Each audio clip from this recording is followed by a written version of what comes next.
Let's be honest. How many of us grew up believing that happiness is something that just happens to you? You know, you fall in love, you land that perfect job, you buy the dream house, and then, poof, you'll finally be happy. It's a nice fairy tale, but real life is a lot messier than that, isn't it? People change, plans fall apart, and good things often take a lot more time than we expect. That's exactly why happiness can't be something we just wait for. It has to be something we actively create, something we practice every single day. Think about it like this. Imagine two people waking up on a gray, rainy morning. The first person sighs, gets frustrated, and starts complaining about another ruined day, how the weather is going to mess up all their plans. The second person, in the same city, under the same gray sky, smiles. They feel grateful for a chance to slow down, maybe enjoy a warm cup of coffee and a good book. Same weather, totally different mindset. Now, this isn't about pretending problems don't exist.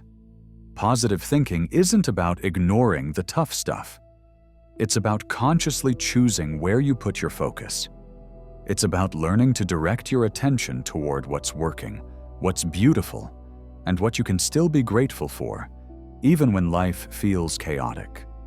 It's about finding the small wins and appreciating the good, however small it may seem. I know, it's not easy, especially at first. Your brain might be wired to spot the negative. But just like going to the gym builds physical muscle, consciously choosing a positive focus builds emotional resilience. It strengthens your ability to handle stress and find joy in the journey, not just the destination. And that's how we truly begin to build a happier life. Not by trying to fix everything overnight, because that's impossible, but by changing how we show up to our lives, one thought, one choice, one day at a time. It's a practice, a habit, and a skill that anyone can learn. Thank you so much for watching. If this resonated with you, I'd be so grateful if you'd like this video and subscribe to the channel for more content on building a more intentional and joyful life. See you in the next one. Hey everyone, let's talk about something we all experience: energy. I'm not talking about some mystical force, but that real, tangible feeling you get from people. You know what I mean, right? Have you ever walked away from a conversation feeling totally drained, maybe even a little down, even though you were in a great mood before? Chances are, you were with someone who just radiates negativity. Think about it. We all know that person. The one who complains constantly, finds fault in everything, and always sees the glass as half empty, cracked, and probably filled with poison. After just a few minutes with them, that heaviness they carry starts to feel like your own. That's because negativity is incredibly contagious. It's like secondhand smoke for your soul. When someone is trapped in a loop of pessimism, anxiety, or blame, that energy doesn't just stay with them. It leaks out and affects everyone in their orbit. This is a huge reason why we naturally tend to pull away from people who are always down. It's not about being mean or judgmental. It's a basic instinct for self-preservation. Our minds and bodies are literally trying to protect us from emotional exhaustion. This is especially critical in our closest relationships, with partners, friends, family, or even at work. The more time we spend soaking in that toxic atmosphere, the tougher it becomes to maintain our own sense of calm and happiness. It's like trying to stay dry in a rainstorm without an umbrella. Eventually, you're going to get soaked. So listen closely, because this is important. If you've ever felt a pang of guilt for creating distance from someone, I want you to let that go. You are not a bad person for protecting your peace. It is not selfish to prioritize your own emotional well-being.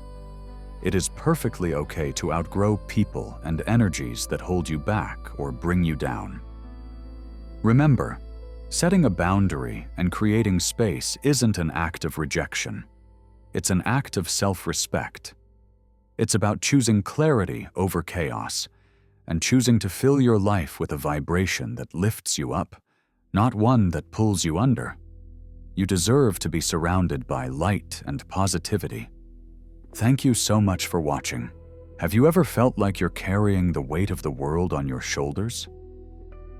We often talk about changing our environment, but what does that really mean? Deciding to change is the easy part. Actually doing it? That's where the real work begins. Letting go isn't just about walking away from certain people, it's a much deeper process.